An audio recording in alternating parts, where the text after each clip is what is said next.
Hello and good morning. Welcome to today's Elsewhen webinar. I'm your host, Elliot Levy, and I'm joined by Elsewhen co-founder and Chief Product and Strategy Officer, Leon Gauman, who will be talking you through our AI productivity platform and how to make AI work at scale. A little bit of housekeeping. There will be some questions at the end, and honestly, that's about it. So over to you, Leon. Thank you, Elliot. Good morning, everyone. Really happy you could take the time and join us today. And let's jump in. So just a quick intro on Elsewhen. We help organizations become the most effective and productive versions of themselves. And I'll let you discover more on our website at elsewhen.com if you wish so. And we'll have a link in the end of the presentation as well. So there are many challenges enterprises still face when implementing AI today. 80% detect no real noticeable impact from AI on either employment or productivity. 95% see no meaningful ROI from their AI investments. And false starts aren't a failure. They're a symptom of speed. This is a very fast diffusing technology. Things are moving really, really fast, and we're bound to do some mistakes on the way. At Elsewhen, we identified 4 key blockers to leveraging AI for enterprise productivity gains. First, we find that generic SaaS is costly, complex, and poorly adapted to real work. AI solutions are disconnected from your data. AI tools aren't customized to the task at hand. And a lot of AI projects are piecemeal, not transformational. The good thing is that intelligence is now a commodity. We all have this magic box. The question is, how should you use the magic box? The incumbent SaaS providers will tell you that they're now agentic. But maybe they're just databases storing your data for you. We all have access to the same magic box now, us and them. SaaS was built really for a world where software was scarce. Today, coding is dramatically accelerated by large language models and agentic engineering. We really feel like we crossed the Rubicon in December. Since Opus 4.6 and Context 5.3 release, there was a paradigm shift in the capability of agents, and people really started to notice. So here's a few selected tweets in the last 2 months. So Ryan Dahl, who is the inventor of Node, said the humans writing code is over. Andrej Karpathy, who was one of the founding members of Tesla AI and Opus, and later was involved in OpenAI, said that AI agents didn't work in December, basically worked since. He was really skeptical of agentic engineering for a very long time, and then suddenly his opinion switched. And here, a very famous tweet from Jana Degan, who said that they managed to one-shot a platform that they've been working on to migrate for a very long time. Obviously, a very stark example. However, things really palatably shifted for us as well at Elsewhen. We've now fully embraced the agentic engineering approach. And this makes software not longer scarce. You know, you can see companies like Spotify, with best developers at Spotify not writing a single line of code since December. Stripe famously released their Minion framework description and have 1,300 pull requests merged each week. And here Uber also talking about the amount of changes that they've completely accepted into their code base without human involvement. So these are very kind of spearheading companies, digital native companies. However, they're really showing the way, and others will follow because the productivity gains are very hard to ignore. And in February, markets reacted. We all saw SaaS stocks sold off as investors repriced the sector. If software can now be generated on demand, the economics of SaaS, as it currently stands, no longer makes sense. Paying for seats, multiple year contracts, all of that doesn't really add up. SaaS isn't dead yet, but it bleeds. And we're really moving from this idea of renting tools to generating capability. Instead of relying on external software, organizations will increasingly generate capabilities inside their own stack, writing and owning much, much more software, not less. Here's a tweet from, a quote from Stripe CEO Patrick saying the software should be like pizza, cooked right then and there at the moment of use. And if you think about the total IT spend, which is estimated by Gartner to be about 5.6 trillion, the amount we're covering right now in software in terms of spend is a fraction of that. And this capability of agentic coding will really allow us to extend to the rest of the value chain. So how do you turn a generic large language model, the magic box, into software that represents your unique business workflows? Taking an existing workflows and make it much cheaper and faster to run by including agents. It's not about slapping a chat interface on everything. It's about creating the glue that connects models, knowledge, workflows, and people. We identified 4 key principles for successful enterprise AI productivity. First of all, it should be built for you, tailored to workflows, moving beyond one-size SaaS to modular enterprise-specific system, built on your own stack, lowering costs, no rip and replace. Freedom from vendors lock-in, and you can own the IP. And the model should be shaped around your needs and selected by you and not by a third party. Grounded intelligence, so connecting AI directly to proprietary data for accuracy, governance, and context. Models anchored in your own data, reduce hallucinations and bias, and including governance and security in the makeup of this solution. We firmly believe in having human in the loop, so replacing tasks, not people. AI should automate work, but leave the subject matter experts in charge of the decisions. Define approval points and escalation path, create traceable logic decisions, trails, and model transparency, clear oversight and accountability for decision-making.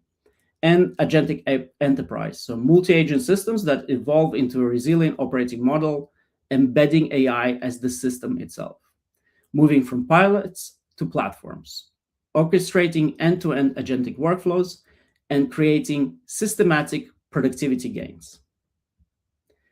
At ElseOne, we developed 5 accelerators to get you there faster: business context, headless agents, orchestrator, skill factory, and generative UI. And I will go through them one by one. So this is not a product or a SaaS platform. It's a set of components that accelerate your delivery, built from emerging patterns. What this looks like at a very high level, at 10,000 feet, and I'll go through each component and try to explain it. So firstly, you have the business context. A structured model, how your organization operates. It's monitored and being kept up to date by agents. It's connected to data across your system, so CRM, ERP, CDP, wherever drives your organization. Also, non-structured data now is accessible, so in your PDFs or whatever storage of data you have. And also, it should include this internal decision context from the agents and from the humans using them. They have explicit entity relationships, embedded rules and governance, and historical state and traceability. This is unlocking data to become more valuable in previously unimaginable ways. Headless agents, AI agents that run workflows or combination of workflows. They act as digital workers embedded inside your organization, execute tasks automatically, use skills to follow defined processes, understand the business context, trigger actions or workflows where needed, and humans in the loop where it matters. And they automate high volume work to reduce costs, increase throughput, and remove bottlenecks. Then we have the orchestrator. It's the coordination layer for agents. Orchestrator ensures agents work together reliably across complex workflows, routes tasks to the right agent, manages multi-step workflows, shares context between agents, handles approvals and escalation, tracks state, memory, and outcomes, and monitors performance and optimizes over time. It allows to scale AI safely across the enterprise with control, visibility, and governance in mind. And then we have the skills factory. It empowers your employees to guide the agents. Anyone can teach an agent how work gets done. Create and update skills using natural language. No coding is required. Describe a task the way you would explain it to a colleague. Capture expertise once, and then you can reuse it across different teams. Set rules, guardrails, and decision criteria. Continuously improve skills as work evolves. The result is that your organization builds a growing library of operational intelligence. Everyone in a business can take advantage of this technology without being an AI expert. And finally, generative UI. Interfaces and dashboards and experiences that are created on the fly, embedded in the workflow. They represent exactly how a job needs to be done at the exact moment of need from an interface perspective. Available across all the different surfaces your employees use. And they're very fast to build because they are utilizing the LLM's capability to write code. And they drive adoption by embedding AI directly into how people already work. So these components come from patterns we see repeatedly in real work. We've distilled them into a practical platform that accelerates your AI transformation. We also have a roadmap to embed these accelerators into your organization. There's 3 stages that enable you to map, build, scale, and evolve. First is AI activation, immediate automation and value-add implementation. Then we kick off AI integration, infrastructure modernization, and technical debt resolution, and the agentic enterprise. So enterprise-wide intelligence through autonomous systems and adaptive orchestration. Elsewhen funded AI Squad to design and deliver a custom AI agent. Our bet is that we can demonstrate more value in 4 weeks than other consultancies promise in 4 months. So join us and move from pilots to proven value in weeks. Book a working session to define your first use case. Thank you very much.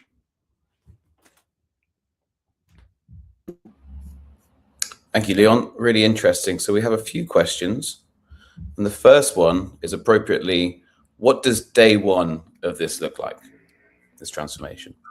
So day one is our team embedded with your team to go through and launch an agent as fast as possible. So this AI activation part of the roadmap.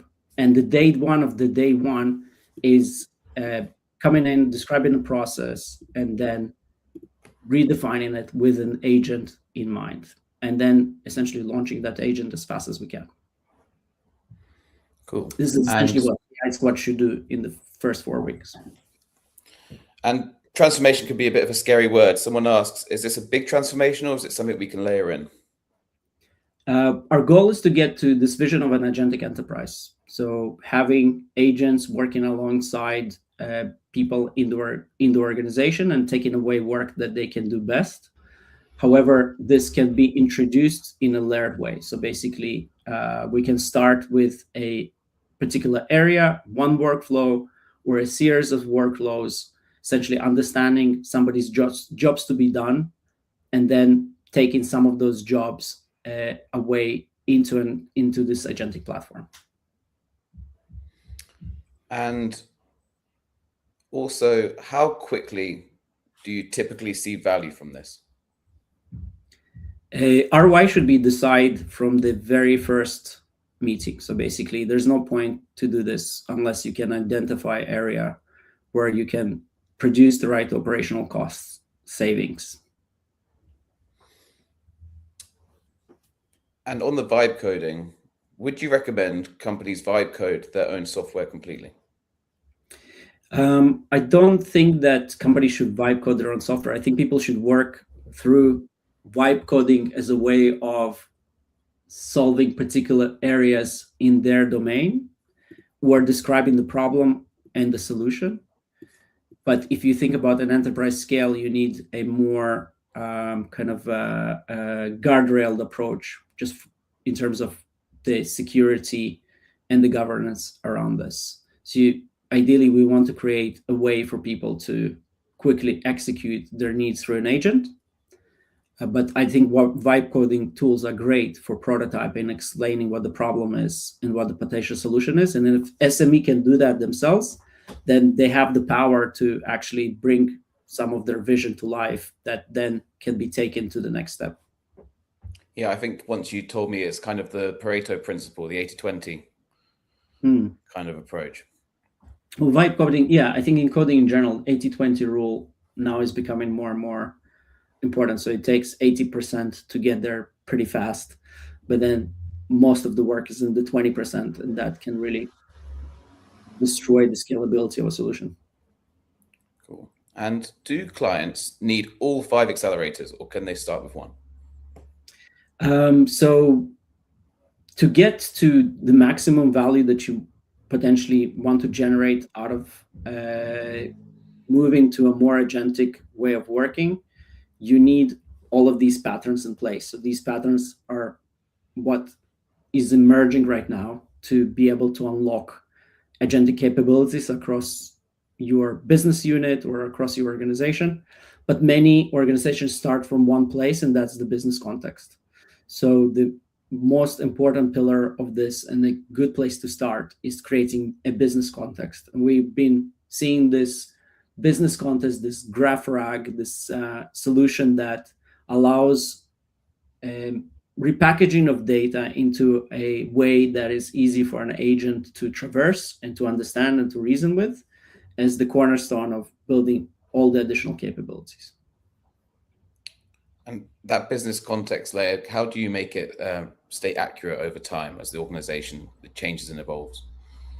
So part of the solution around the business context is that the agents populate and update it to keep it concurrent. So we want to move into a place where we don't need to create a pipeline every time, but there is an agent that can update the business context from the different platforms back and forth. They can read and write, and that's essentially how you keep it concurrent. Plus, it builds even more knowledge by interacting with the organization and tracing decisions and adding them back into the context, so they can create this organizational memory that doesn't even exist today. So if you think about, oh, my computer went to sleep. If you think about the type of data we're dealing with now, is mostly structured databases. So, and SAS was the UI layer that came on top that people use to update these databases. So you would have something in sales, something around your products, etc. There's also loads and loads of data in unstructured documents previously, which we couldn't access because we didn't have technology that can manage these document stores, and now we have. So that's a whole other bulk of knowledge that previously existed in a digital page, essentially, and was limited to that context. So imagine a Word document, you come in, you write, you change, that it doesn't diffuse further into the organization. But now we can do that. We can actually pick that up and mix it together with your CRM. And also this additional layer that once you have the business context in place and you have agents working around particular jobs and picking up knowledge, they store it back. So it creates this trace of almost like an organizational memory that we currently don't have. And we can pick this up also from tool use. So for example, we could plug into Slack and get information out of there, to be able to add additional context of data. We've been doing that to expose some of the decision making and conversation around the particular topic. At Elsewhen, for example, we deployed a solution that we built internally called ElseMem, MEM standing for memory, and you can add it to any channel, and it's gonna index all the information in that channel and all the conversations that are happening, and then provide it as a context, as additional context to you when you use your Claude Work or any other tool And also it centralizes that, so you can move it between the different tools. So you can imagine that at scale, you can take that and provide that to an agent to help it make better decisions around what to do with particular ticket or client, or etc. Yeah, wow. It's a whole new way of viewing the business. On the skills, someone asks, how do you prevent skills from becoming outdated or going stale as processes evolve? Skills need to be updated in the same way as you would update other procedures, but then they can be that can be done once, and they can be version controlled, and you can do that once, and then at every point somebody uses that skill, they're going to be using the same process. So it's incredibly efficient way to codify your processes, which today we lack. I think if you think about how an organization operates, the gap between we captured something in document and how we should be doing things, and that actually is happening, exists. We can have the best intention, but it exists. Here you can codify exactly how you want a certain process work in natural language, because it's a large language model, and then that is going to be invoked every single time you do this process. So I don't know, for example, your compliance process, or how do you process a certain document, or even at Elsewhen we have a skill for using our branded templates. So every time you create material, you can invoke a skill that will generate an Elsewhen template, that a deck essentially that follows our best practices. Very simple example.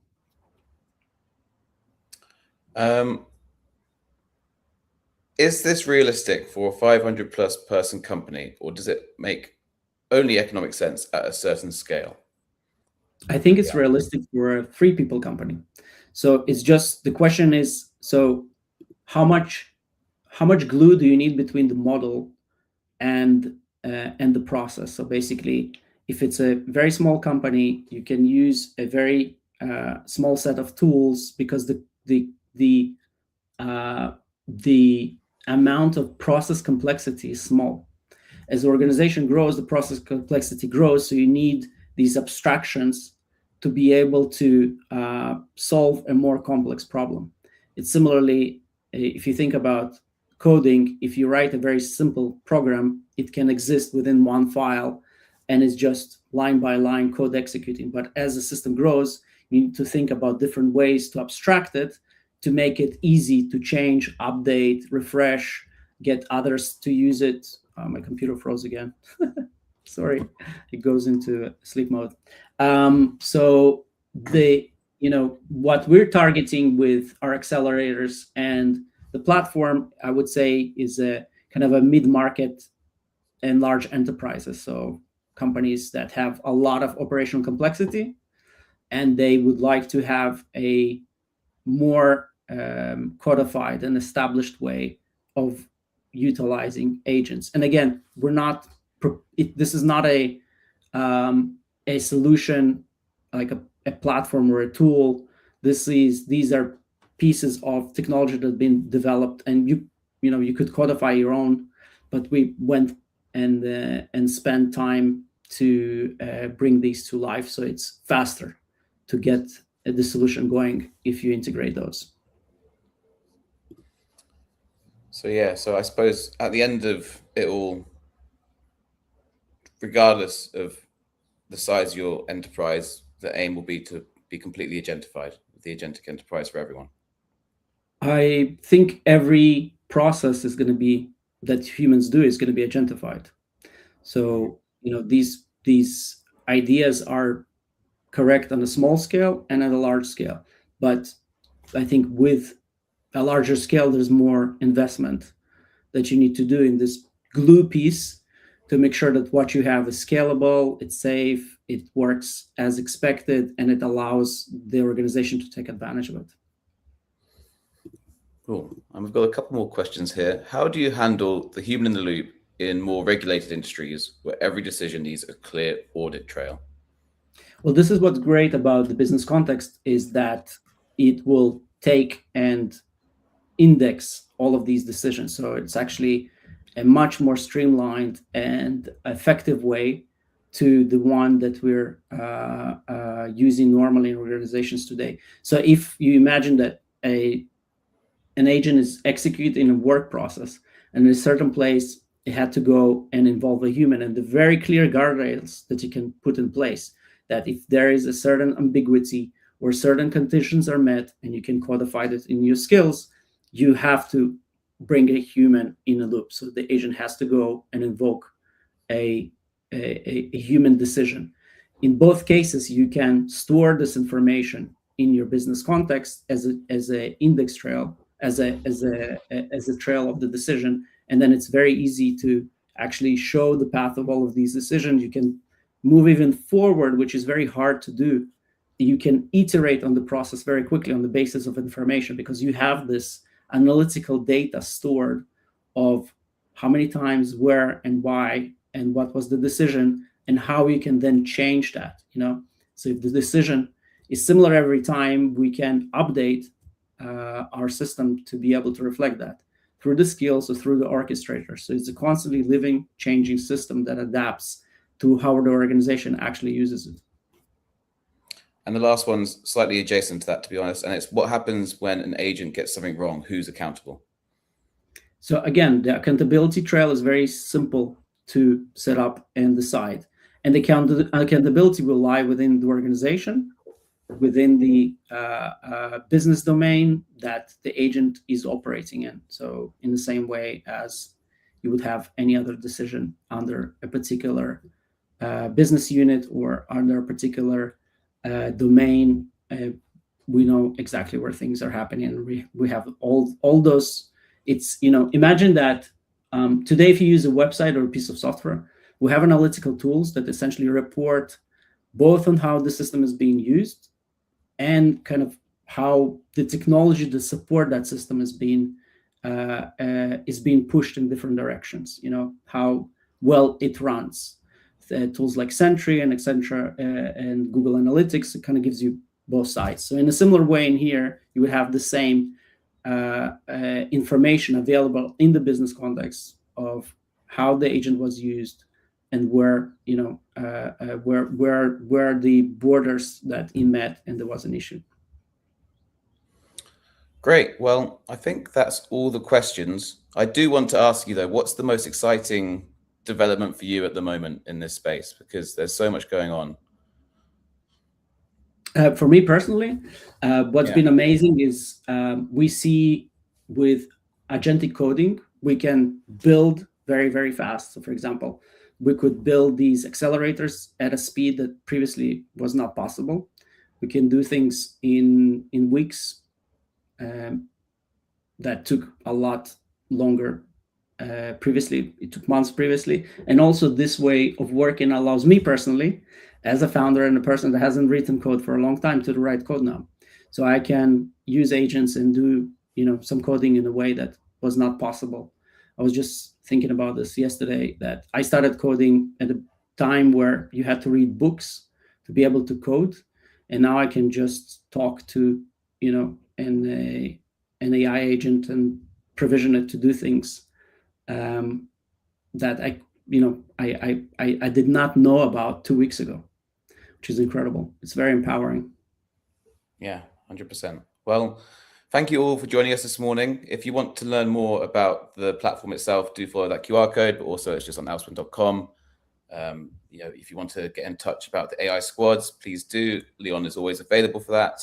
But yes, thank you for joining us and see you next time. Bye-bye. Thank you, Elliot. Thank you, everyone. Thank you for joining us.